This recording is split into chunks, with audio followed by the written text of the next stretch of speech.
Hey guys, welcome back to another video. Today I'm going to walk you through a device in a test, which is a part that we purchased from an open market. So we do not know whether the traceability, we have no traceability, no documentation to trace this document back to the original component manufacturer, so the chain of custody. So all we know is the open market directly to chipsID, and we're going to take a look at it based on the AS6171 and AS6081, right? So 6081 is simply the process and prevention, right? It's how to buy, right? Whereas AS6171 is how to test. So that's when you do the inspection and verification. So that's the distinguish between the two in short, right? So let's go ahead and walk you through that method. And I think the standard did say there's a recommendation for you to compare against an exemplar, or it's not a recommendation. But for Chips ID, we want to elevate that standard. We want every company to be proactive and catalog it during your design phase so that you will always have access to the golden sample, and you will see the difference and how confident you are with the golden sample. So at the end of this video, there's going to be a twist. So let's go ahead and walk through this part number here. So when you click on the database, you have just a refresh. You have access to all the golden sample, COTS golden sample, commercial off the shelf. So none of these parts are tied to any original manufacturer, original equipment manufacturer, OEM, right? So let's say if you're a defense company and you use this part, we don't tie this part back to you.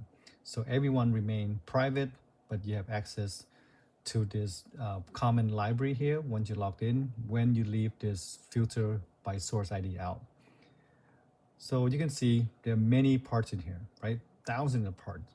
So the example I want to show you today is this part, is the LMF, or is the LM2733YMF, right? So this is the DUT provided by a customer. So let's say you open up view part, and this is the textured instrument part.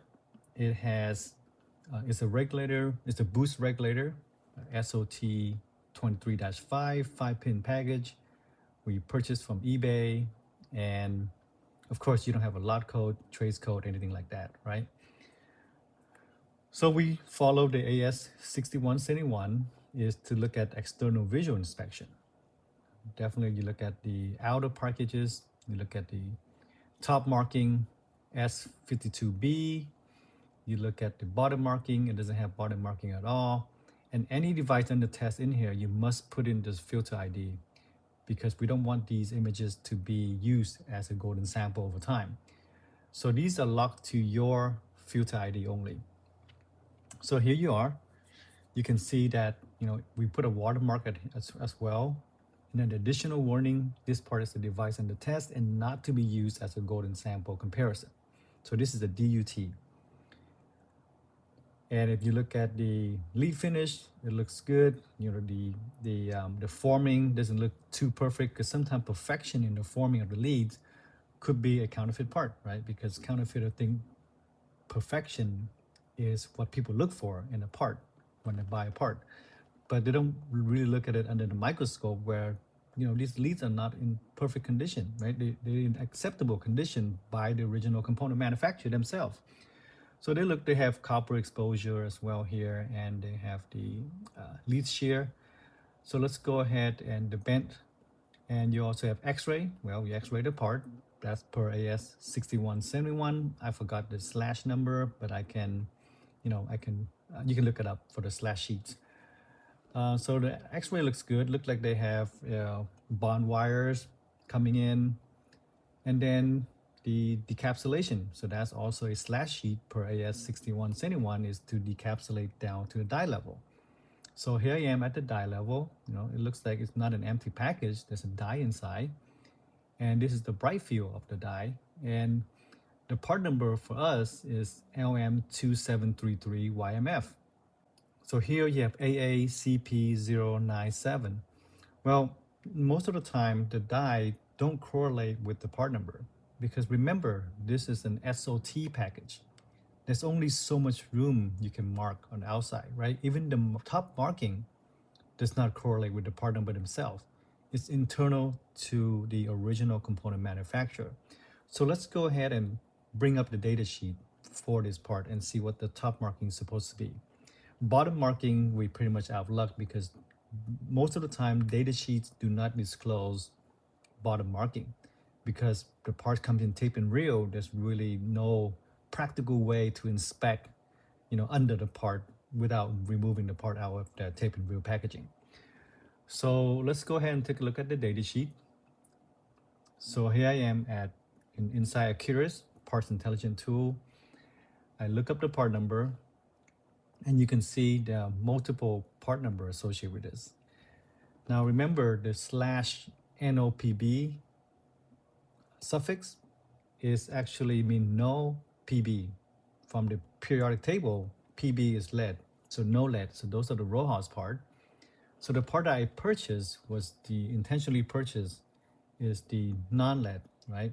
So this is the part here that's been discontinued by TI. And let's go ahead and take a look at the data sheet to see what it's supposed to be marked with. So Accurus has the archive data sheet in the documents, or you can click on the PDF here is the latest data sheet. And that's the beauty about Accurus, right? So I highly encourage you to have a subscription with Accurus because they not only have the latest data sheet, but they also have an archive of data sheets that's here as well. So if I click on the archive, for example, and you go to document, and they have everything hidden and only showing you the latest data sheet. But if you can say show all historical documents, you will have access to all the data sheets going back to 2003. So that's pretty amazing. So I can go up and open up the 2003, where they probably did not have the lead finish. So let's go ahead and look. Yeah. So here it is. That's the order of part number with no /NOPB suffix, SOT23-5 package, and you can see the package ID, which is the top marking, is supposed to be marked with S52B, right? Right. Top side marking is supposed to be S52B. So let's go ahead and go back to the database. So S52B is correct part, top marking for this part. So now, what do we do from here? Now that you have the top, the bottom, oh, you want to look at the lead finish, right? Make sure the lead finish is correct. So typically that's done by, and that's also a slash sheet for AS6171 to test for XRF, right? X-ray fluorescent. So you read the lead finish of the lead. So I'm pretty sure the finish is supposed to be tin lead. So let's go ahead and go back to the database. So when you XRF this, so when you XRF the lead, you should be reading tin lead for the non-NOPB. For the NOPB, you expect to be tin per the data sheet, right? As you can see, data sheet here, if you have the NOPB suffix right here, it's supposed to be 100% tin. So that's the next level of testing. Okay, so let's say if that thing reads as, tin lead, so what do we do next from here? So the 3 top images checks out. The only thing that you don't know that would check out would be the die and the bond wires configuration. So where do you go from here, right? Let's just top marking already not consistent with the part number. So let's give it a benefit of doubt that, hey, this is the correct die.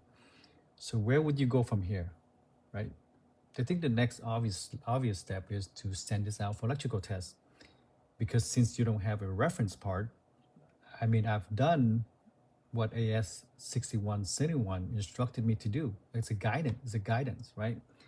So it guided me to here. So I have a tough decision. Do I have enough confidence to accept this part or to send this part out for electrical tests?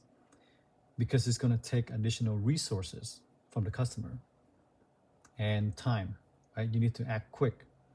How can you achieve that when you don't have a golden sample? So the good thing is that we have a golden sample for this part. And let me show you how fast that would be, how fast of a decision you can make when you have a golden sample. So now let's do one more step. let's look at the PCN to see if there's a die chain for this part, right? So that way you see how complicated this problem is if you have a golden sample. So we go back to Accurus, Parse Intelligent. They also have an archive of alerts. So they have a total of 6 PCN against this part number. And none of it has to do with the die change. So that's the good news. That means it's the same die since the beginning. Right? So there's no die change against this part number for TI. The database also built in comparison feature, meaning we put in the source ID. We can select the DUT on the left-hand side, which appear here by clicking on this compare here. And on the second compare, you will see appear over here.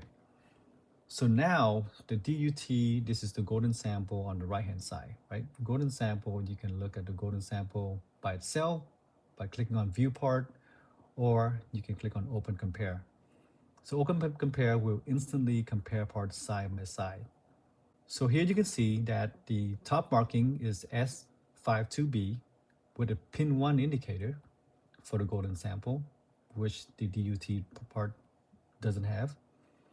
And the golden sample also has the bottom marking of 2C7, right? Again, bottom marking normally is not disclosed. As you can see in the data sheet, it didn't tell you what the bottom marking is supposed to look like, because top marking are typically used for AOI, right? Pick and place, automatic optical inspection.